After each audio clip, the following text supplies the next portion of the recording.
Good morning Agri-Treasure mga ka-agri, at dito tayo ngayon sa ating palayan. Naka-harvest na tayo last month at ngayon nag-land prep tayo. Yung kabila mayroon ng palay na itanim. Subalit dito sa atin ginawa na natin itong takway production. Bakit takway? Ang tinatawag na balong o takway production ay isang magandang alternatibo sa pagtatanim ng palay para sa mga bagong magsasaka na gustong magkaroon ng mas mabilis at praktikal na kita. Una, mababa ang puhunan sa pagtatanim nitong takway o abalong dahil hindi ito nangangailangan ng mamahaling abuno o pesticide, insecticide o binhi.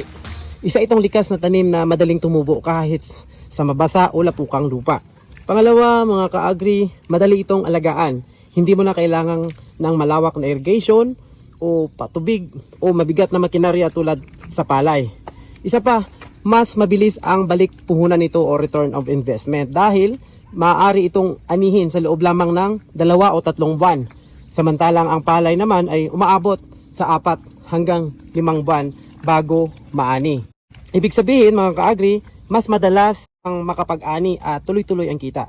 Sa kita naman, mataas ang margin ng tubo dahil mababa ang gastos at may stable na demand sa merkado. Sa market naman, ang potensyal ng takway. Madalas itong hinahanap sa mga palengke, karinderya at mga restaurant na nag-aalok ng mga native na pagkain tulad ng mga manok, kambing, at lalo na sa mga lugar na tulad ng Iloilo, Negros, Davao at iba pang bahagi ng Kabisayaan at Mindanao.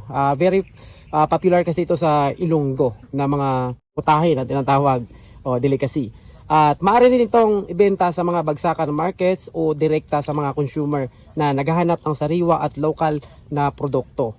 Dahil seasonal ang supply sa ibang lugar, mataas ang presyo lalo na kapag kulang sa supply. At bukod sa kita, may environmental benefits din ito dahil hindi nangangailangan ng chemical at nakakatulong ito sa pananatili ng sustansya ng lupa. So sa kabuuan, ang takway mga ka-agri ay mura, madali, tuloy-tuloy at may tiyak na market.